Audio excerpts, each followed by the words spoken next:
হানাফি যদি বলতে হয় আমরাই হানাফি, শাফেঈ যদি বলতে হয় আমরাই শাফেঈ, হাম্বলি যদি বলতে হয় আমরাই হাম্বলি, মালিকি যদি বলতে হয় আমরাই প্রকৃত মালিকি। কারণ প্রত্যেকটা ইমামের আকীদা আর আমাদের আকীদার কোনো পার্থক্য নেই, প্রত্যেকটা ইমামের সাথে আমাদের আকীদার মিল রয়েছে। কারণ প্রত্যেকটা ইমাম আহলুস সুন্নাহ ওয়াল জামাতের আকীদার অনুসরণ করতেন, আমরাও আহলুস সুন্নাহ ওয়াল জামাতের আকীদার অনুসরণ করি। যারা নিজেদেরকে হেফাজতে ইসলাম পরিচয় দেয় যে তারাই নাকি ইসলামের হেফাজত করবে, তারাই কিন্তু আবার আহলুল হাদিস মসজিদে ফরিদপুরে সালথা থানায় আহলুল হাদিস মসজিদকে, মসজিদ এবং মাদ্রাসা একসাথে ছিল, তারা ভেঙ্গে গুড়িয়ে ফেলে দিয়েছে। যে যারা হেফাজতের ইসলাম পরিচয় দিয়ে ইসলামের হেফাজত করার নিয়তে যারা মসজিদ ভাঙ্গে, তারা কিসের হেফাজতে ইসলাম? তারা হচ্ছে হালেকুল ইসলাম, অবশ্যই তারা ইসলাম ধ্বংস করে।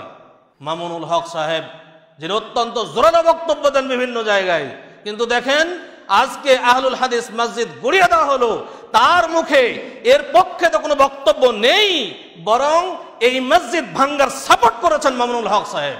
আমি তার এই স্ট্যাটাসকে শতধিক জানাই, ধিক্কার জানাই, নিন্দাবাদ জ্ঞাপন করছি তার এই বক্তব্যকে। এই হেফাজতে ইসলাম বলেন, দেওবন্দি বলেন, আর কওমি বলেন, আর চরমনাই বলেন, আর আটরশি বলেন, কবর পূজারী যারা আছে সবাই বলেন, সবার গোড়া কিন্তু একই, তারা আহলুল হাদিসের বিরুদ্ধে সবাই এক।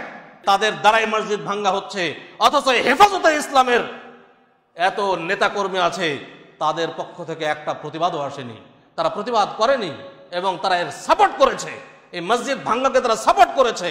তাহলে এটাই তাদের প্রমাণ করে যে তারা, তাদের নাম যে হেফাজতে ইসলাম দেওয়া হয়েছে, এটা একটা নিফাকি নাম, মুনাফিকি নাম।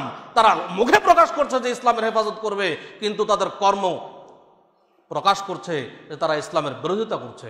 রাসূল সাল্লাল্লাহু আলাইহি ওয়াসাল্লামের সুন্নাতের অনুসরণ করার কারণে তারাই কিন্তু মসজিদ ভেঙেছে। তাহলে তাদের সাথে আর ওই ফ্রান্সের কাফের ইহুদি, তাদের ইহুদি খ্রিস্টান যারা রাসূলুল্লাহ সাল্লাল্লাহু আলাইহি ওয়াসাল্লামকে নিয়ে ব্যঙ্গচিত্র প্রকাশ করে, তাদের সাথে এদের পার্থক্যটা কোথায়?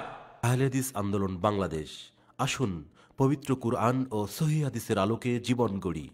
ইন্নাল হামদুলিল্লাহ নাহমাদুহু ওয়া নাস্তাঈনুহু ওয়া নাস্তাগফিরুহু ওয়া নাউযু বিল্লাহি মিন শুরুরি আনফুসিনা ওয়া মিন সাইয়্যাতি আ'মালিনা মান ইয়াহদিহিল্লাহু ফালা মুদিল্লা লাহু ওয়া মান ইউদ্লিল ফালা হাদিয়া লাহু ওয়া আশহাদু আন লা ইলাহা ইল্লাল্লাহু ওয়াহদাহু লা শারীকা লাহু ওয়া আশহাদু আন্না মুহাম্মাদান আবদুহু ওয়া রাসূলুহু ইয়া আইয়ুহাল্লাযীনা আমানুত্তাকুল্লাহ হাক্কা তুকাতিহি ওয়া লা তামুতুন্না ইল্লা ওয়া আনতুম মুসলিমুন ইয়া আইয়ুহান নাসুত্তাকু রাব্বাকুমুল্লাযী খালাকাকুম মিন নাফসিন ওয়াহিদা ওয়া খালাকা মিনহা যাওজাহা ওয়া বাথা মিনহুমা রিজালান কাসীরান ওয়া নিসাআ ওয়াত্তাকুল্লাহাল্লাযী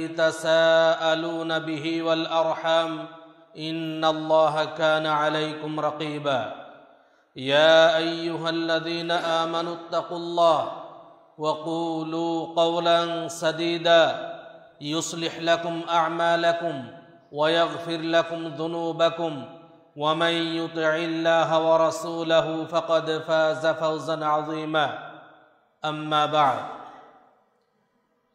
ফাকাদ ক্বালা আল্লাহু তাআলা ফি কালামিহিল মাজিদ আউযু বিল্লাহি মিনাশ শাইতানির রাজীম ومن أظلم ممن منع مساجد الله أن يذكر فيها اسمه وسعى في خرابها أولئك ما كان إلا خائفين أن يدخلوها إلا خائفين।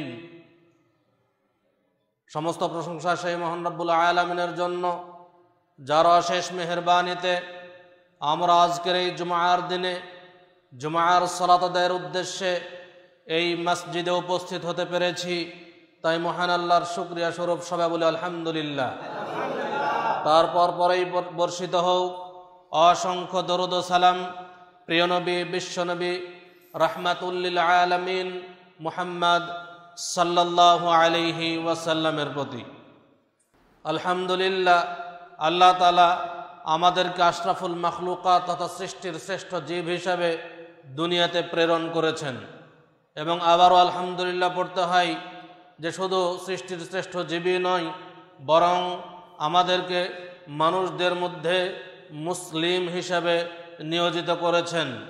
এবং আরও আলহামদুলিল্লাহ, আবারও আল্লাহর শুকরিয়া করতে হয় যে আমরা মুসলিমদের মধ্যে, এই শততা বিভক্ত মুসলিমের মধ্যে আমরা আহলুল হাদিস তথা কোরআন এবং সহিহ হাদিস অনুসারী মুসলিম, এই আহলুল হাদিস মুসলিম হতে পেরেছি।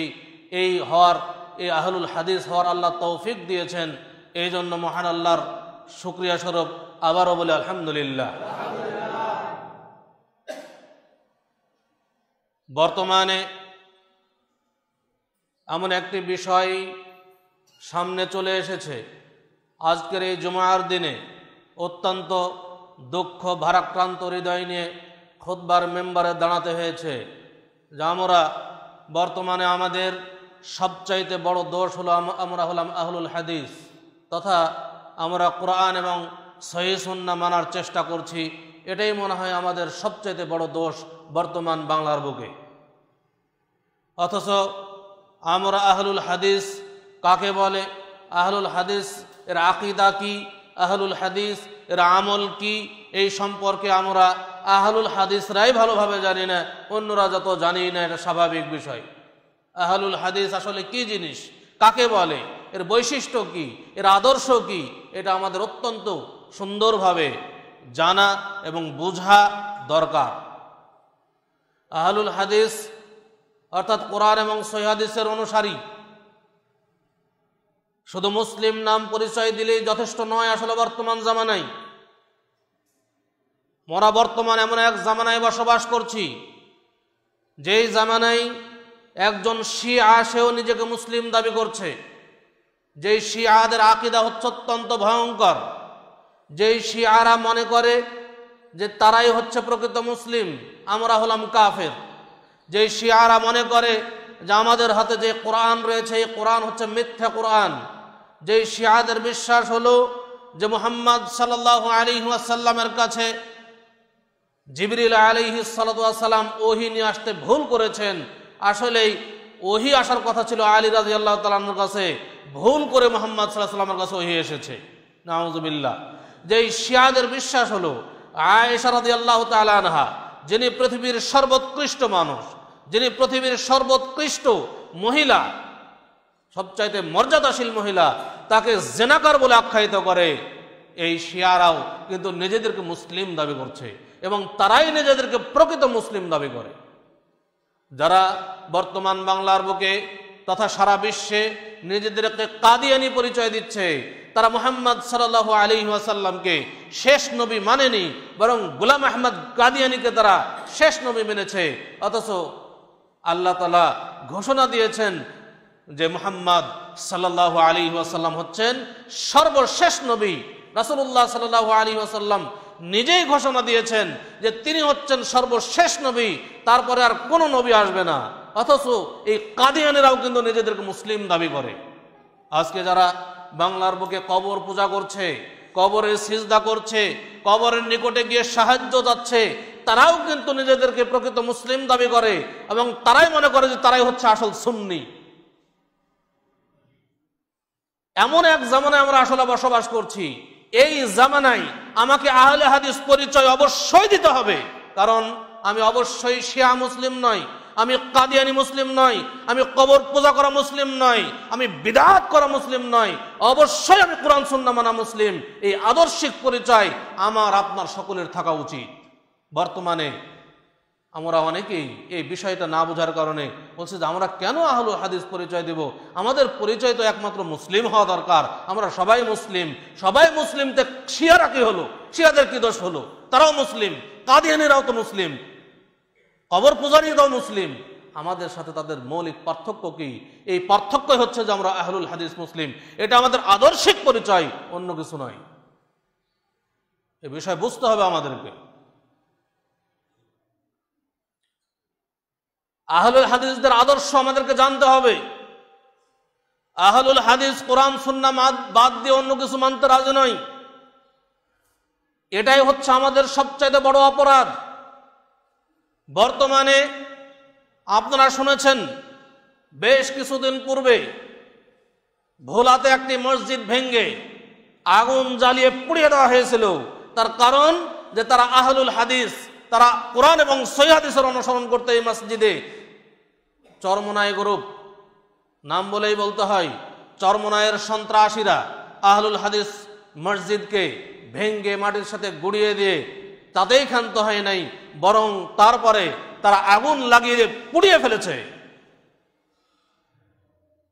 আজ থেকে গত 2 দিন আগেও একই ঘটনা আবারও পুনরাবৃত্তি ঘটল।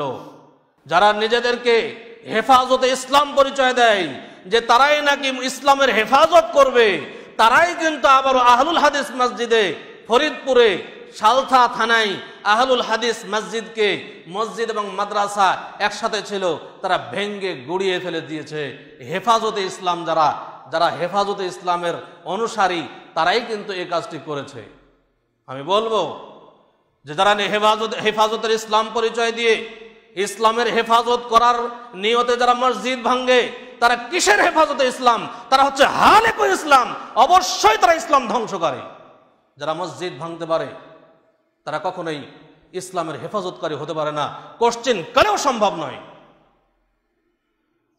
হেফাজতে ইসলামের যারা নেতৃস্থানীয় ব্যক্তি আছেন, তাদের উদ্দেশ্যে বলতে চাই যে আপনারাই নাকি হেফাজতে ইসলামের দাবি করে আসছেন, আপনারাই নাকি ইসলামের হেফাজত করবেন। তো এখানে কি হলো? আপনাদের মুখে কুলু কেটে বসে আছেন কেন? যে একটা আহলে হাদিস মসজিদ ভেঙ্গে গুড়িয়ে দেওয়া হলো, আপনাদের মুখে কোনো বক্তব্য নেই কেন?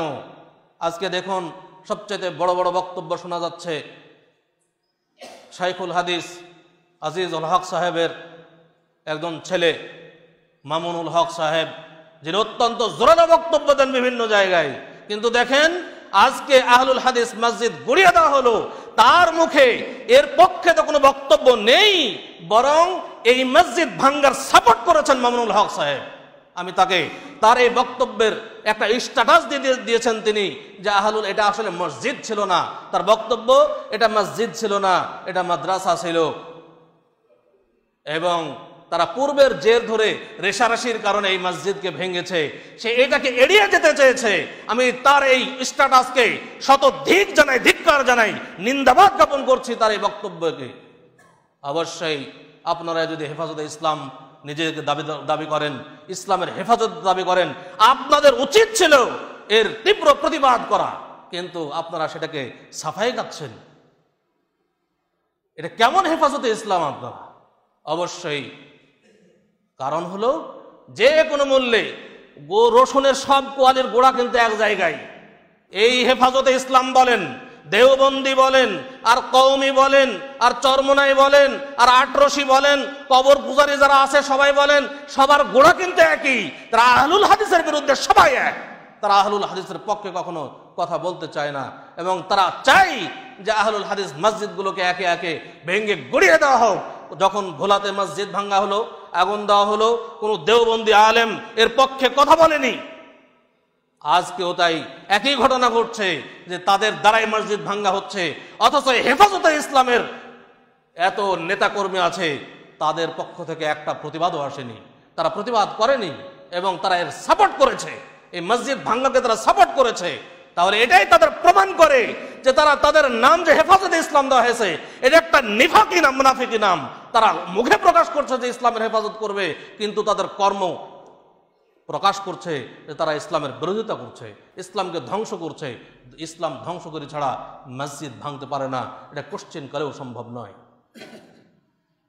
অল্প কিছুদিন আগেই ফ্রান্সে মুহাম্মদ সাল্লাল্লাহু আলাইহি ওয়াসাল্লামকে নিয়ে ব্যঙ্গ চিত্র প্রকাশ করার জন্য, ব্যঙ্গ কার্টুন প্রকাশ করার জন্য আমরা সারা দেশের সকল মুসলিমরা ঐক্যবদ্ধ হয়ে আমরা প্রতিবাদ জানিয়েছি। আজকে দেখুন, যারাই আমরা প্রতিবাদ করলাম, তারাই দাবি করছেন যে হেফাজতে ইসলামের প্রতিবাদ সবচেয়ে বড় ছিল। তারাই রাসূলুল্লাহ সাল্লাল্লাহু আলাইহি ওয়াসাল্লামের সহিহ সুন্নাতকে যেই মসজিদে মানা হয়, রাসূল সাল্লাল্লাহু আলাইহি ওয়াসাল্লামের সুন্নাতের অনুসরণ করার কারণে তারাই কিন্তু মসজিদ ভেঙেছে। তাহলে তাদের সাথে আর ওই ফ্রান্সের কাফের ইহুদি, তাদের ইহুদি খ্রিস্টান যারা রাসূলুল্লাহ সাল্লাল্লাহু আলাইহি ওয়াসাল্লামকে নিয়ে ব্যঙ্গচিত্র প্রকাশ করে, তাদের সাথে এদের পার্থক্যটা কোথায়? তাদের সাথে কোনো পার্থক্য নাই। যারা ইন্ডিয়াতে বাবরি মসজিদ ভেঙেছিল, তাদের সাথে আজকে যারা মসজিদ ভাঙছে বাংলাদেশে, তাদের পার্থক্যটা কোথায়? হিন্দু তারাও মসজিদ ভেঙেছে, আমরা যারা নিজেদেরকে মুসলিম দাবি করছি, হেফাজতে ইসলাম দাবি করছি, ইসলামের হেফাজতকারী দাবি করছি, তারাও বাংলাদেশে মসজিদ ভেঙে গুড়িয়ে দিচ্ছি। তাদের সাথে আমাদের পার্থক্যটা আজকে কোথায়? আমাদের মুসলিমদেরকে সচেতন হতে হবে। আমাদের কারণ কি? আহলে হাদিসদের বিরুদ্ধে এত সোচ্চার হওয়ার কারণটা কি? তাদের আহলে হাদিসদের বিরুদ্ধে, আহলে হাদিসদের উপরে বিভিন্ন জায়গায় এত হামলার কারণটা কি? কারণ যে আহলুল হাদিসরা শততা বিভক্ত মুসলিম সমাজকে এক করতে চায়, ঐক্যবদ্ধ করতে চায়, কিন্তু তারা বিভিন্ন মাযহাবের দোহাই দিয়ে, বিভিন্ন তরিকার দোহাই দিয়ে তারা মুসলিম সমাজকে ঐক্যবদ্ধ হতে দিতে চায় না। এটাই কিন্তু আহলে হাদিসদের সবচেয়ে বড় অপরাধ। আহলুল হাদিসরা দাবি জানিয়েছে, আসুন পবিত্র কোরআন এবং সহিহ হাদিসের আলোকে জীবন গড়ি। আর তাদের দাবি হলো যে আসুন আমাদের মাযহাবের আলোকে জীবন গড়ি। এটাই হচ্ছে তাদের সাথে আমাদের পার্থক্য। এবং তারা, আমি বলবো, এই হেফাজতে ইসলাম বলেন, আর দেওবন্দি বলেন, আর চরমোনাই বলেন, এদের আলেম সমাজ এত মিথ্যাবাদী, বড় বড় মিথ্যাবাদী এরা। যেমন ভাবে যখন ভোলাতে মসজিদ ভাঙ্গা হলো, পুড়িয়ে দেওয়া হলো, বলা হলো এটা তো মসজিদ ছিল না, এটা ছিল মুরগির খামার। এটা এতদূর পর্যন্ত তারা বর্ণনা করেছে, কিন্তু পরে প্রমাণ হয়েছে আলহামদুলিল্লাহ তাদের মসজিদ ভাঙ্গিয়ে দেওয়া এবং পুড়িয়ে দেওয়ার ফলে আজ সেখানে বিল্ডিং তৈরি হয়েছে, মসজিদ, 5 তলা বিশিষ্ট মসজিদ তৈরি হচ্ছে আলহামদুলিল্লাহ। আজকেও এইখানে মসজিদ ভাঙ্গা হয়েছে, এখানেও তারা একই কথা বলছে, মিথ্যা কথা, যেটা আসলে মসজিদ ছিল না, একই কথা বলছে। মামুনুল হক সাহেবকে আমি বলতে চাই, স্মরণ করিয়ে দিতে চাই যে আপনি তো বড় বড় বুলি ছাড়েন বিভিন্ন জায়গায়, আপনি কেন মিথ্যার আশ্রয় নিলেন? আপনি কেন তদন্ত করেননি? তদন্ত না করে কথা বলেছেন। আর যদি জেনে শুনে মিথ্যা কথা বলেন, অবশ্যই জাতির সামনে আপনি ক্ষমা চাইবেন, অবশ্যই ক্ষমা চাইতে হবে। এটা মসজিদ ছিল, মসজিদকে ভেঙে গুড়িয়ে দেওয়া হয়েছে, আপনি বলছেন এটা মসজিদ ছিল না। অবশ্যই আপনাকে জাতির সামনে ক্ষমা চাইতে হবে, না হলে জাতি আপনাকে ক্ষমা করবে না, আল্লাহ তো অবশ্যই ক্ষমা করবে না। যারা মসজিদ ভেঙে আগুন দিয়েছে বা মসজিদ ভেঙে গুড়িয়ে দিয়েছে, তাদের উদ্দেশ্যে আল্লাহ তাআলা বলছেন, আল্লাহ তাআলা বলে গেছেন কোরআন মাজিদে যে ওয়ামান আযলামু মিম্মান মানাআ মাসাজিদাল্লাহি আন ইউযকারা ফিহা ইসমুহু ওয়া সাআ ফি খারাবিহা। ওয়ামান আযলামু, এর চাইতে আর কে বড় জালেম হতে পারে, কে বেশি অত্যাচারী হতে পারে? ওয়ামান আযলামু মিম্মান মানাআ মাসাজিদাল্লাহ, যে ব্যক্তি মসজিদে কি করতে নিষেধ করে? আল্লাহর নাম স্মরণ করতে বাধা দেয়। এদের চাইতে আর বড় জালেম আর কে হতে পারে? মসজিদে যারা সুন্নাত কায়েম করতে যায় না, মসজিদে যারা সালাত আদায় করতে দেয় না, মসজিদ যদি ভেঙ্গে গুড়িয়ে দেয়, এদের চাইতে আর বড় জালেম আর কে হতে পারে? এটা আল্লাহ তাআলা নিজেই ঘোষণা দিচ্ছেন, ওয়ামান আযলামু মিম্মান মানাআ মাসাজিদাল্লাহ আন ইউযকারা ফিহা ইসমুহু ওয়া সাআ ফি খারাবিহা। এবং মসজিদকে বিনষ্ট করার জন্য যারা প্রচেষ্টা চালায়, মসজিদকে নষ্ট করে দেওয়ার জন্য যারা প্রচেষ্টা চালায়, যারা মসজিদকে ভেঙে দেওয়ার জন্য প্রচেষ্টা চালায়, এদের চাইতে আর বড় জালেম আর কে হতে পারে? এটা আল্লাহ তাআলার ঘোষণা। শেষে আল্লাহ তাআলা বলছেন যে উলাইকা, তাদের জন্য কি রয়েছে? ফিদ দুনিয়া খিজুন, তাদের জন্য রয়েছে দুনিয়াতে লাঞ্ছনাদায়ক শাস্তি, ওয়াফিল আখিরাতে, আর পরকালে রয়েছে কঠিন আযাব, কঠিন শাস্তি, জাহান্নামের আযাব রয়েছে তাদের জন্য। অতএব যারা মসজিদ ভেঙেছে তাদের দুনিয়াতে রয়েছে লাঞ্ছনা, আখিরাতে রয়েছে তাদের জন্য জাহান্নাম। নিশ্চিত তারা জাহান্নামে যেতে হবে তাদেরকে। এই কারণে যদি তারা তওবা করে এই পথ থেকে ফিরে না আসে, আজকে যারা মসজিদ ভেঙেছে তাদের জন্য একটাই পথ রয়েছে, এখান থেকে কঠিনভাবে আল্লাহর কাছে তওবা করতে হবে। তওবা করে যারা মসজিদ ভেঙেছে তারা আবার সেখানে বিল্ডিং করে মসজিদ বানিয়ে দিবে এবং সেখানে সকলের সালাত আদায়ের জন্য সুযোগ করে দিবে। এটা যদি না করে তাহলে কিয়ামতের কঠিন দিনে তাদের অবশ্যই তাদের সাথে আমাদের সাক্ষাৎ হবে, তাদের সাথে কথা হবে ইনশাআল্লাহ, তাদের শাস্তি দেখতে পাবো ইনশাআল্লাহ। তাদের শাস্তির জন্য তাদেরকে অবশ্যই প্রস্তুত থাকতে হবে। যেটা বলছিলাম, আমাদেরকে বুঝতে হবে আমাদের নামে একটা মিথ্যা অপবাদ তারা দেয় যে আহলুল হাদিসরা মাযহাব মানে না, এরা হচ্ছে লা মাযহাবী। আমি বলবো যে এটা মিথ্যা অপবাদ। আহলে হাদিসরা লা মাযহাবী নয়, আহলে হাদিসরা অবশ্যই মাযহাব মানে। আহলে হাদিসরা অবশ্যই মাযহাব মানে। মাযহাব শব্দের অর্থ বুঝতে হবে। মাযহাব মানে হচ্ছে এক একটি মুজতাহিদের এক একটি পথ, এক একটি গবেষণা, এক একটি মুজতাহিদের এক একটা ইজতিহাদকে এক একটা মাযহাব বলা হয়। ইজতিহাদ মানে গবেষণা, মুজতাহিদ মানে গবেষক। অর্থাৎ ইসলামের প্রত্যেকটি জামানায় বড় বড় গবেষক এসেছেন, তারা যে গবেষণা করে যে মত পোষণ করে গেছেন সেইটি এক একটা মাযহাব, সেই মতটা এক একটা মাযহাবে পরিণত হয়েছে। যেমনভাবে ইমাম আবু হানিফা রাহিমাহুল্লাহ, তার জামানায় তিনি সবচেয়ে বড় পণ্ডিত ছিলেন, বড় আলেম ছিলেন। তিনি যে গবেষণা করে গেছেন, তার গবেষণার পর যে মত পোষণ করে গেছেন সেটাকে বলা হয় হানাফি মাযহাব। ইমাম শাফিঈ রাহিমাহুল্লাহ, যিনি একজন বড়, তার জামানায় বড় আলেম ছিলেন, বড় পণ্ডিত ছিলেন, বড় মুজতাহিদ ছিলেন, তার জামানায় তিনি গবেষণা করে যে মত পোষণ করে গেছেন এটা হচ্ছে শাফিঈ মাযহাব। অনুরূপভাবে মালিকি মাযহাব, অনুরূপভাবে হাম্বলি মাযহাব, এইভাবে বিভিন্ন মাযহাবের জন্ম হয়েছে। ইজতিহাদ আহলে হাদিসরা অস্বীকার করে না কখনোই। আহলে হাদিসদের 5টি মূলনীতির অন্যতম একটি মূলনীতি হলো ইজতিহাদ বা শরীয়ত গবেষণার দুয়ার উন্মুক্তকরণ। এটা হচ্ছে আহলে হাদিসদের একটা মূলনীতি। ইজতিহাদ তো সবসময় গ্রহণ করে, ইজতিহাদের দুয়ার কিয়ামত পর্যন্ত উন্মুক্ত, এটা আহলে হাদিসদের বিশ্বাস, আহলে হাদিসদের মূলনীতির মধ্যে রয়েছে। অতএব আহলে হাদিসরা ইজতিহাদ কখনোই অস্বীকার করে না। তাহলে তাদের সাথে আমাদের পার্থক্য কি? যারা বর্তমান জামানায়, বর্তমান যুগে যারা মাযহাব অনুসরণ করে, তাদের সাথে আমাদের মৌলিক পার্থক্যটা কোথায়? তাদের সাথে আমাদের মৌলিক পার্থক্য 1 নম্বর আকীদায়। 1 নম্বর আকীদায় পার্থক্য। কারণ যদিও তারা বিশ্বাস করে, যদিও তারা দাবি করে যে তারা হানাফি মাযহাবের অনুসরণ করে, কিন্তু ইমাম আবু হানিফা রাহিমাহুল্লাহ এর আকীদা তারা অনুসরণ করে না। তারা বলে যে আমরা হানাফি মাযহাবের অনুসরণ করছি, কিন্তু আকীদা গ্রহণ করছে আশআরিয়াদের, আকীদা গ্রহণ করেছে মাতুরিদীদের, আকীদা গ্রহণ করেছে নাকশবন্দিদের, আকীদা গ্রহণ করেছে জাহমিয়াদের, আকীদা গ্রহণ করেছে মুতাজিলাদের, বিভিন্ন আকীদা তারা গ্রহণ করেছে। কিন্তু ইমাম আবু হানিফা রাহিমাহুল্লাহ তিনি আহলুস সুন্নাহ ওয়াল জামাতের আকীদার মানুষ ছিলেন, তার আকীদাকে তারা গ্রহণ করেনি। তার স্পষ্ট প্রমাণ তাদের মাযহাবের আকীদার কিতাব পড়লেই স্পষ্ট হয়ে যাবে।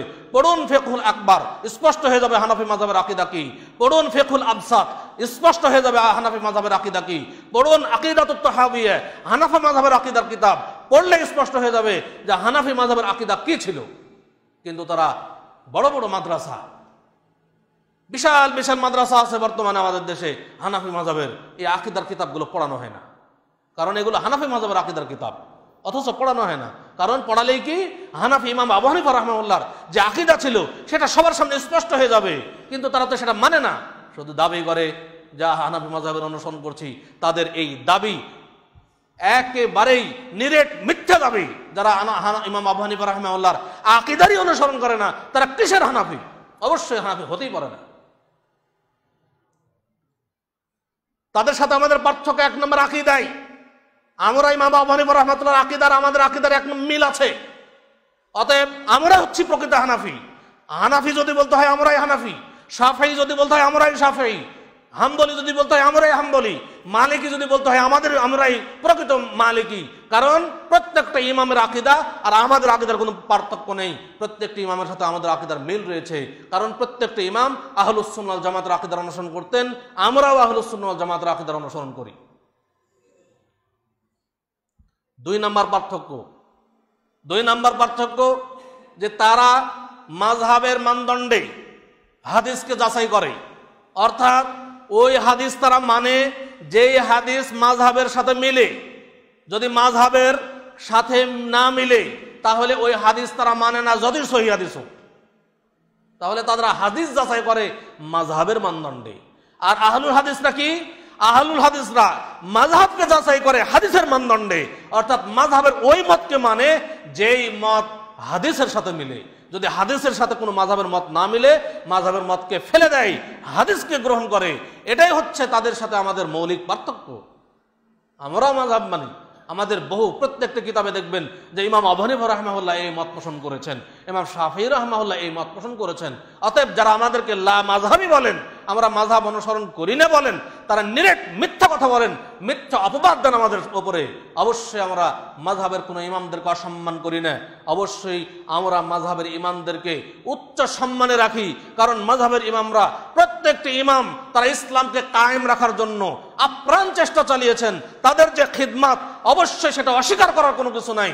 অবশ্যই সকলকেই স্বীকার করতে হবে, প্রত্যেকটি ইমামকে সম্মান করতেই হবে।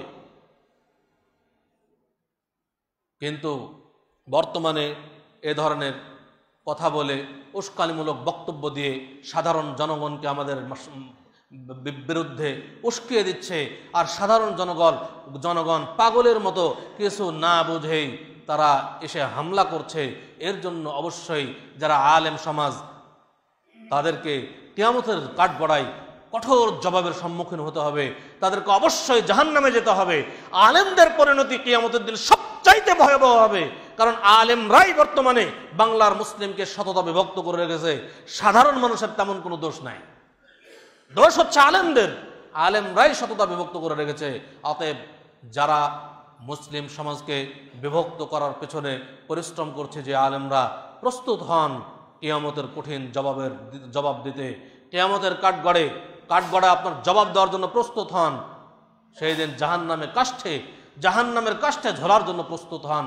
অবশ্যই আপনার জন্য জাহান্নাম প্রস্তুত রয়েছে, জাহান্নাম অপেক্ষা করছে আপনার জন্য। সম্মানিত শ্রোতামণ্ডলী, সম্মানিত সদীমণ্ডলী, আমাদেরকে অবশ্যই হুঁশিয়ার থাকতে হবে। আহলে হাদিস মরা আহলে হাদিস হবেন না। মরা আহলে হাদিস হয়ে কোনো লাভ নেই। আমরা আজকে 3 কোটির বেশি আহলে হাদিস আছে বাংলাদেশে, কিন্তু আমরা আসলে অধিকাংশ আহলে হাদিস মরা লাশের মতো, যাদের মধ্যে কোনো অনুভূতিই নাই। আহলে হাদিস শুধু নামে মনে করছি যে আহলে হাদিসের ঘরে জন্মগ্রহণ করেছি আর আমি আহলে হাদিস। জি না, এটার নাম আহলে হাদিস নয়। আহলে হাদিসের সেই জজবা থাকতে হবে আপনার। অবশ্যই বাতিলে যখন ঐক্যবদ্ধ হচ্ছে, হককে প্রতিহত করার জন্য বাতিল ঐক্যবদ্ধ হচ্ছে। কিন্তু আমরা যারা হকপন্থী মনে করছি নিজেদেরকে, যারা আমরা মনে করছি যে আমরা হকপন্থী, তারা আজকে শততা বিভক্ত কেন? আমরা ঐক্যবদ্ধ হতে হবে আমাদেরকে। এজন্য আল্লাহ তাআলা পবিত্র কোরআন মাজিদে বলে দিয়েছেন, ওয়াতাসিমু বিহাবলিল্লাহি জামিআন ওয়া লা তাফাররাকু, তোমরা আল্লাহর রজ্জুকে দৃঢ়ভাবে আঁকড়ে ধরো, তোমরা পরস্পরে বিচ্ছিন্ন হও না। তাহলে ঐক্যবদ্ধ হওয়ার প্ল্যাটফর্ম আল্লাহ বলে দিয়েছেন। ঐক্যবদ্ধ হওয়ার প্ল্যাটফর্ম হচ্ছে আল্লাহর রজ্জু, অর্থাৎ কোরআন এবং সুন্নাহ, কোরআন এবং সহিহ হাদিস, ওহীর বিধান, এর উপরে ঐক্যবদ্ধ হতে হবে। এবং পরস্পর বিচ্ছিন্ন জীবন যাপন করা যাবে না। আজকে এখানে বহু আহলে হাদিসের বসবাস, আমাদের এই অঞ্চল বহু আহলে হাদিসের বসবাস আসলে, কিন্তু আমরা হলাম মরা আহলে হাদিস। মরা আহলে হাদিস হবেন না, বেঁচে থাকবেন না চিরজীবন। মনে করিয়েন না যে যা করছে করুক, আমার অত মাথা ঘামানোর দরকার কি? কিয়ামতের দিন আপনাকে জবাব দিতে হবে, অবশ্যই দিতে হবে। আপনি নিজেই মনে করিয়েন না যে শুধু নিজেই জান্নাতে যাবেন, আরেকজনকে জান্নাতে নিয়ে যাবেন না। এই বললে আপনি নিজেও জান্নাতে যেতে পারবেন না। আল্লাহ তাআলা বলছেন, কু আনফুসাকুম ওয়া আহলিকুম নারা, নিজে জাহান্নামের আগুন থেকে বাঁচো, অপরকে জাহান্নামের আগুন থেকে বাঁচাও। নিজেই শুধু জাহান্নাম থেকে বাঁচবেন, জান্নাতে যাওয়ার চেষ্টা করবেন, অপর যা করুক কিছু করতেই হবে না আপনাকে, এমন বিশ্বাস যদি থাকে, আপনাকে নিজেও জাহান্নামে যেতে হবে। এই জন্য সবাই সচেতন হন, সবাইকে সচেতন হতে হবে। আমরা যারা আহলুল হাদিস আছি, আমাদেরকে ঐক্যবদ্ধ হতে হবে, না হলে এই বাতিলকে প্রতিহত করা সম্ভব হবে না। দেখুন, বর্তমানে আবারও কিছু আহলে হাদিসদের মধ্যে কিছু বোকা আহলে হাদিস আছে, যারা আবার করছে যে সংগঠন করা যাবে না, মানে তোমরা বিচ্ছিন্ন থাকো, এক ঐক্যবদ্ধ হওয়া যাবে না। দেখুন, আমরা যখন বিভিন্ন টিভি চ্যানেলে দেখি যে একটা বাঘ বা একটা সিংহ যখন একটা মহিষকে যখন আক্রমণ করে, তো বাঘ মনে করে যে আমি একা আক্রমণ করতে পারবো না, মহিষের দেহ বড়, এবার কয়েকটা সিংহ এসে কয়েকটা বাঘ এসে তা একসাথে আক্রমণ করে। আবার যখন মহিষকে আক্রমণ করে, মহিষ আবার দেখা যায় যে একদল মহিষ একসাথে এসে তাকে প্রতিহত করে। দেখেছেন না? একজন পশু সিংহ বুঝতে পারলো যে বাতিলের মোকাবেলা করার জন্য বা পরাশক্তি মোকাবেলার জন্য ঐক্যবদ্ধ হওয়া দরকার। একটা মহিষ বুঝতে পারলো যে আমি যদি আমার পরাশক্তিকে মোকাবেলা করতে চাই, তাহলে অবশ্যই শক্তি দরকার, ঐক্যবদ্ধ হওয়া দরকার। কিন্তু আমাদের আলেম সমাজ আজকে বুঝলো না, মুসলিম সমাজ বুঝলো না যে আমাদের ঐক্যবদ্ধ হতে হবে, ঐক্যবদ্ধ থাকতে হবে। অবশ্যই বিচ্ছিন্ন জীবন যাপন করবেন না, সবাই ঐক্যবদ্ধ হন। ঐক্যবদ্ধ যদি না হন, তাহলে কিন্তু বাতিল আমাদেরকে গ্রাস করবেই। বাতিলের সামনে আমরা টিকতে পারবো না। স্রোত এমন ভাবে, ফিতনার জামানা বর্তমানে, ফিতনায় এত স্রোত, এত প্রসিদ্ধ, মানে স্রোতের বেগ এত, যে আপনি একাই থেকে এটা প্রতিহত করা আমাদের পক্ষে সম্ভব নয়। যার একটা বাস্তব উদাহরণ দিলে বুঝবো। একটা আমার চোখে দেখা উদাহরণ, আমার চোখে দেখা একটা উদাহরণ দিলেই স্পষ্ট হয়ে যাবে এটা কোনো গল্প গুজব নয়, বাস্তব সত্য আমার চোখের সামনে ঘটে যাওয়া। 1998 সালে একটা বন্যা হয়েছিল আমাদের, আপনাদের অনেকের স্মরণে আছে, বড় বন্যা হয়েছিল আমাদের। আমার বাড়ি কিন্তু রাজশাহীতেই, আমার বাড়ি হলো কালীগঞ্জ, আপনাদের সামনে কালীগঞ্জ হাটের পাশে আমার বাড়ি। সেই সময় যে নদী, এই কালীগঞ্জের হাটের যে নদী, 1998 সালে দেখেছি যে নদীর ওই পাশে আমাদের বিলে পানি ঢোকার জন্য একটা সুইচ গেট আছে, সুইচ গেটের সাইড দিয়ে ভেঙে গিয়ে এত স্রোত নামছিল বিলের মধ্যে। সবাই মাইকিং করে দিল যে এই স্রোত যদি না ঠেকানো যায়, এই মুখ যদি ভাঙ্গা যদি বন্ধ না করা যায়, তাহলে আমাদের পিয়ারপুর এই সমস্ত গ্রাম সব ডুবে যাবে। শেষ পর্যন্ত আমরা সবাই সেখানে গেলাম, গিয়ে বড় বড় বস্তায় বালি আর মাটি ভরে এবার ছেড়ে দেই, আর সবটা নিয়ে চলে যায়, একটাও আটকানো যায় না। শেষ পর্যন্ত কি হলো, এই বুদ্ধি কি, বালির বস্তা মাটির বস্তা এত ওজন দেওয়া হচ্ছে, 2-3 বস্তা একসাথে ফেলা হচ্ছে, কিন্তু স্রোতের এত বেগ যে একটাও আটকেছে না, সব পার করে নিয়ে চলে যাচ্ছে। শেষ পর্যন্ত দেখলাম যে নদী দিয়ে একটি খড়ের পালা, আউড়ের পালা ভেসে আসছে। কোন জায়গা থেকে এক বড় আউড়ের পালা ভেসে ভেসে চলে আসছে নদী দিয়ে। আমাদের কিছু লোকজন যে ওই আউড়ের পালা ওর উঠে ঠেলে নিয়ে চলে আসলো।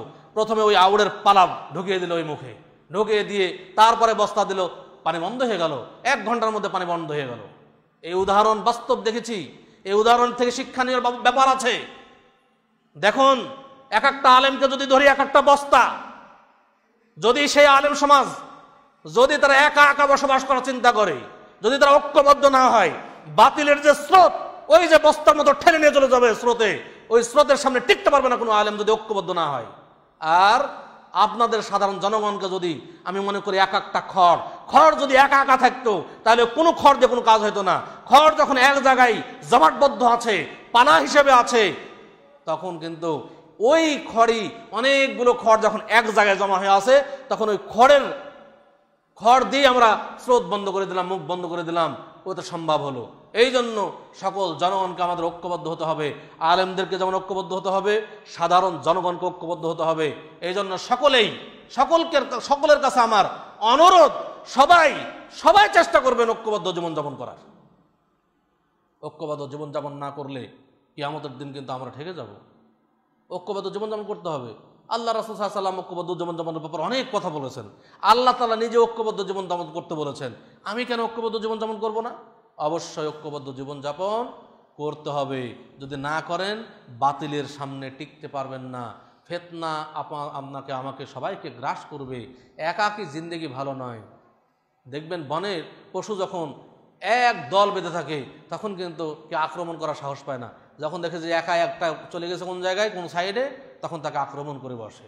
আমরা ঐক্যবদ্ধ থাকলে কেউ কিছু করতে পারবে না। কিন্তু ঐক্যবদ্ধ না থেকে যদি সবাই নিজ নিজ গতিতে চলি, দেখবেন যে একে অপরের উপর আক্রমণ হচ্ছে, আর আরেকজন খিলখিল করে হাসবে, কিছুই বলবে না, যে যাক আমার দলের তো সে না, বা আমার এ না ওই না, যে যা পারে তা হোক, সমস্যা নাই। এই জীবনযাপন অত্যন্ত ঘৃণিত জীবনযাপন। সবাই ঐক্যবদ্ধ জীবনযাপন করবেন এবং রাসূলুল্লাহ সাল্লাল্লাহু আলাইহি ওয়াসাল্লামের সুন্নাতকে কায়েম রাখার জন্য অবশ্যই সকলকে প্রচেষ্টা চালাতে হবে। আমরা আহলুল হাদিস, এই পরিচয়ে গর্ববোধ করতে হবে যে আমরা আহলুল হাদিস। আল্লাহ তাআলা আমাদেরকে আহলুল হাদিস হওয়ার তৌফিক দিয়েছেন, এটা বিরাট গর্বের বিষয়। কারণ সঠিক দিন, সঠিক ঈমানের উপর টিকে থাকা, এটা অত্যন্ত গর্বের বিষয়। আসলে আমরা সবসময় দোয়া করি আল্লাহর কাছে, যখন জানাজার সালাত আদায় করি, জানাজার সালাতে আমরা একটা দোয়া পড়ি যে আল্লাহুম্মা মান আহইয়াইতাহু মিন্না ফাআহইহি আলাল ইসলাম। হে আল্লাহ, তুমি আমাদের মধ্যে যাদেরকে জীবিত রাখবে, তাদেরকে ইসলামের উপরে জীবিত রাখো। ওমান তাওয়াফাইতাহু মিন্না ফাতাওয়াফাহু আলাল ঈমান। আর আমাদের মধ্যে যাদেরকে মৃত্যু দান করবে, তাদেরকে ঈমানের উপরে মৃত্যু দান করো। এই দোয়া কিন্তু আমরা প্রতি জানাজার সালাতেই পড়ে থাকি। আল্লাহ তাআলা নিজেই বলছেন, ওয়ালা তামুতুন্না ইল্লা ওয়া আনতুম মুসলিমুন, তোমরা মুসলিম না হয়ে মৃত্যুবরণ করো না। মুসলিমদের বৈশিষ্ট্য কখনো মসজিদ ভাঙা হতে পারে না, মুসলিমদের বৈশিষ্ট্য কখনো কবর পূজা হতে পারে না, মুসলিমদের বৈশিষ্ট্য কখনো মাজারে গিয়ে সাহায্য চাওয়া হতে পারে না। মুসলিমদের বৈশিষ্ট্য থাকতে হবে আমাদেরকে। যখনই আমরা থাকতে যাচ্ছি, তখনই আমাদের উপরে এই ধরনের আঘাত আসছে, এই ধরনের হামলা আসছে। যদি আমরা ঐক্যবদ্ধ না থাকি, তাহলে এই হামলা মোকাবেলা করা আমাদের সম্ভব হবে না।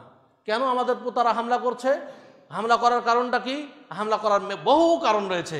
তার মধ্যে একটা কারণ, যারা আমরা দেখেছি ছোটবেলা থেকেই, আপনারা যারা মুরব্বী মানুষ আছেন বিশেষ করে বলতে পারবেন, আগের ছোট জামানার কথা যদি স্মরণ করেন অনেকেই বলতে পারবেন যে আমাদের এই এলাকা, রাজশাহী এলাকা, আগে থেকে কিন্তু আমরা বেশিরভাগই আমরা নিজেদেরকে মনে হয় মোহাম্মদী পরিচয় দিতাম যে আমরা মোহাম্মদী ছিলাম। তারপরেও কিন্তু সেই কুমিল্লা থেকে আমাদের দাদারা, আমাদের বাবারা গল্প শুনিয়েছে অনেক, যে সেই কুমিল্লার কিছু পীর এসে আমাদের থেকে অনেক শিরক টিরক করায় বিভিন্ন টাকা পয়সা নিয়ে চলে গেছে গুছায়। এ ধরনের কথা আমরা কিন্তু শুনেছি আমাদের বাপদাদাদের থেকে।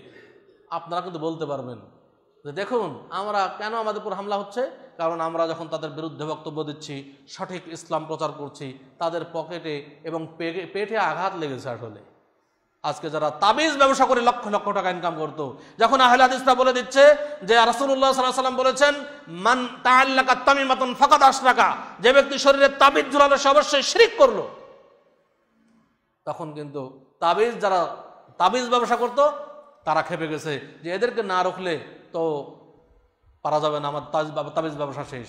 যারা মাজার ব্যবসা করছে, বিনা পুঁজির ব্যবসা, লক্ষ লক্ষ কোটি কোটি টাকার ব্যবসা করছে, যারা মাজার ব্যবসা করছে, যখন আহলে হাদিসরা বলে দিচ্ছে এই সমস্ত ব্যবসা বিনা পুঁজির ব্যবসা, হারাম ব্যবসা, এটা ইসলাম বহির্ভূত ব্যবসা, ইসলাম ধ্বংস করার জন্য এরা ব্যবসা করছে, তখন কিন্তু তারা আমাদের উপর খেপে গেছে যে এদেরকে না প্রতিহত করতে পারলে হয়তো আমরা টিকতে পারবো না। এই জন্য তারা আমাদের উপর হামলা করছে। হামলা করার বহু কারণ রয়েছে। আহলুল হাদিসরা হক প্রচার করতে চায়, সত্য প্রচার করতে চায়। আজকে দেখেন বহু জায়গায় মানুষ যখন মারা যায়, মানুষ মারা গেলেই কিছু বিদআতি আলেম আসে, এসে বলে যে তোমার বাবা কতদিন সালাত আদায় করেনি, তো 1 মাস, তো 1 মাসে হিসাব করে বলবে যে এত টাকা কাফারা দাও, সালাতের কাফারা এবার ওই নিয়ে চলে যাবে। কারণ কে যে খাইলো আল্লাহ ভালো জানে। আহলে হাদিসরা বলে দিয়েছে এই ধরনের টাকা দিয়ে সালাতের কাফারা আদায় করা এটা ইসলাম বহির্ভূত, যা ইসলামের কোনো ভিত্তিই নেই। যখন দেখছে যে এই ধরনের টাকা তো আর আদায় করা যাচ্ছে না, তখন আমাদের বিরুদ্ধে খেপে গেছে।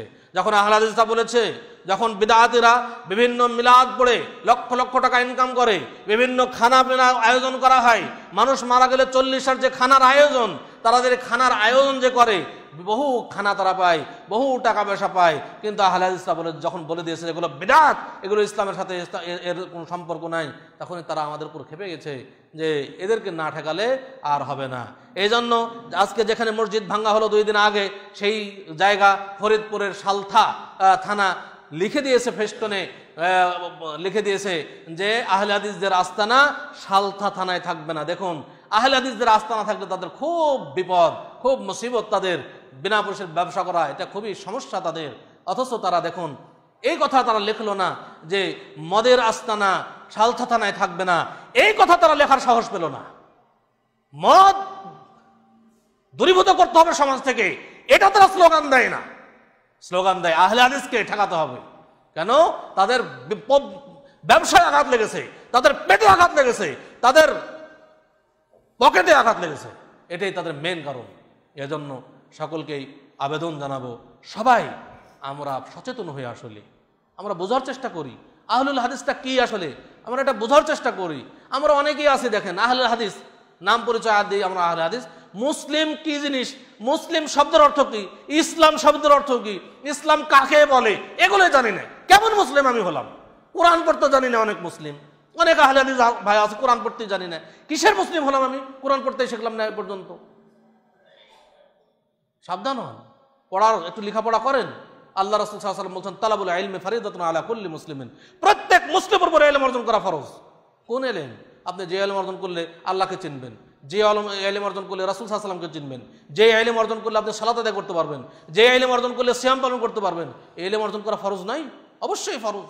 কেন আপনি অর্জন করলেন না? আল্লাহ যদি কিয়ামতের দিন আপনাকে আমাকে জিজ্ঞেস করে যে হে বান্দা, আমি তোমাকে 60 বছর জিন্দগি দিয়েছিলাম, 60 বছর জীবন দিলাম, তুমি তোমার 60 বছর জীবনে বহু ধন সম্পদ গড়েছো, তোমার ব্রেন দিয়েছিলাম, বিবেক বুদ্ধি সব দিয়েছিলাম, তোমার ব্রেন বিবেক বুদ্ধি খাটিয়ে তুমি বহু সম্পদ গড়েছো, কোটি কোটি টাকার মালিক হয়েছো, তুমি গাড়ি বাড়ি সব বানিয়েছো, আমার জন্য কি করেছো? আমাকে কতটুকু চিনেছো? আমার দিন সম্পর্কে কতটুকু জ্ঞান অর্জন করেছো? এই প্রশ্ন যদি আল্লাহ করেন তাহলে জবাব থাকবে কোনো? এখন তো ইসলামের বিষয় আসে, আমরা বলি যে বাবা ওগুলো হুজুরদের বিষয়, ওগুলো জানি না। কিয়ামতের দিনকে আপনাকে হুজুর পার করে নেবে কিয়ামতের দিন? অত সহজ নয়। কোনো হুজুর কিয়ামতের দিন আপনাকে পার করে নিয়ে যাবে না জান্নাতে। জান্নাতে আপনাকে যেতে হবে। আমি আপনাকে শুধু সতর্ক করতে পারি যে আপনি এভাবে চলেন তাহলে জান্নাত, এভাবে না চললে আপনি জাহান্নামে যাবেন। সতর্ক করার দায়িত্ব আমার, পৌঁছিয়ে দেওয়ার দায়িত্ব আমার, আপনাকে জান্নাতে নিয়ে যাওয়ার দায়িত্ব আমার নয়। আপনাকে হেদায়েত করার দায়িত্ব আল্লাহ আমাকে দেননি। হেদায়েতের মালিক একমাত্র আল্লাহ। আল্লাহ ছাড়া কেউ হেদায়েত করতে পারে না। এই জন্য নিজের চেষ্টা থাকতে হবে, কেউ আপনাকে জান্নাতে নিয়ে যাবে না। অতএব নিজের চেষ্টা করুন। সবাই এখানে বিবেকবান মানুষ আছেন। আল্লাহ তাআলা আমাদের সকলকেই তৌফিক দান করুন। আমিন। আকুলু কওলি হাযা ওয়া আস্তাগফিরুল্লাহ লি ওয়া লাকুম ওয়া লিসাইরিল মুসলিমিন ফাস্তাগফিরুহু ইন্নাহু হুয়াল গফুরুর রাহিম।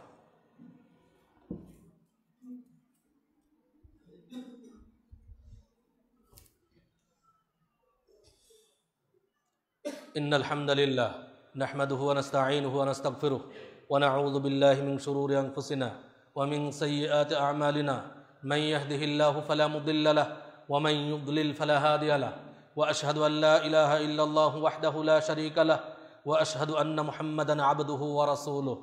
আল্লাহুম্মা সাল্লি আলা মুহাম্মাদ ওয়া আলা আলি মুহাম্মাদ কামা সাল্লাইতা আলা ইব্রাহিম ওয়া আলা আলি ইব্রাহিম ইন্নাকা হামিদুম মাজিদ। আল্লাহুম্মা বারিক আলা মুহাম্মাদ وعلى آل محمد كما باركت على إبراهيم وعلى آل إبراهيم إنك حميد مجيد اللهم أعز الإسلام والمسلمين।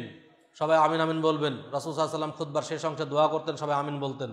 আল্লাহুম্মা أعز الإسلام والمسلمين وأذل الشرك والمشركين ودمر أعداءك أعداء الدين اللهم اغفر للمؤمنين والمؤمنات والمسلمين والمسلمات الأحياء منهم والأموات اللهم إنا نسألك الهدى والتقى والعفاف والغنى اللهم إنا نسألك الهدى والتقى والعفاف والغنى اللهم إنا نعوذ بك من الكفر والفقر ومن عذاب القبر لا إله إلا أنت اللهم إنا نعوذ بك من الكفر والفقر ومن عذاب القبر لا إله إلا أنت اللهم إنا نعوذ بك من الكفر والفقر ومن عذاب القبر لا إله إلا أنت اللهم اجعلنا من المتقين اللهم اجعلنا من المصلحين اللهم اجعلنا من المصلين اللهم اجعلنا ممن يمسكون الكتاب والسنة اللهم اجعلنا من أصحاب الجنة الفردوس اللهم اجعلنا من أصحاب الجنة الفردوس اللهم أجرنا من النار اللهم أجرنا من النار اللهم أجرنا من النار اللهم إنا نعوذ بك من البرص والجنون والجذام ومن سيء الأسقام اللهم إنا نعوذ بك من البرص والجنون والجذام ومن سيء الأسقام اللهم إنا نعوذ بك من البرص والجنون والجذام ومن سيء الأسقام اللهم عافينا في بدننا اللهم عافينا في سمعنا اللهم عافينا في بصرنا لا إله إلا أنت اللهم عافينا في بدننا اللهم عافينا في سمعنا اللهم عافينا في بصرنا لا إله إلا أنت اللهم عافينا في بدننا اللهم عافينا في سمعنا اللهم عافينا في بصرنا لا إله إلا أنت اللهم ارزقنا رزقا حلالا طيبا واسعا يا رب العالمين اللهم ارزقنا رزقا حلالا طيبا واسعا يا رب العالمين ربنا آتنا في الدنيا حسنة وفي الآخرة حسنة وقنا عذاب النار ربنا آتنا في الدنيا حسنة وفي الآخرة حسنة وقنا عذاب النار عباد الله إن الله يأمر بالعدل والإحسان وإيتاء ذي القربى وينهى عن الفحشاء والمنكر والبغي يعظكم لعلكم تذكرون فاذكروا الله يذكركم واشكروه على نعمه يزدكم ولذكر الله أكبر والله يعلم ما تصنعون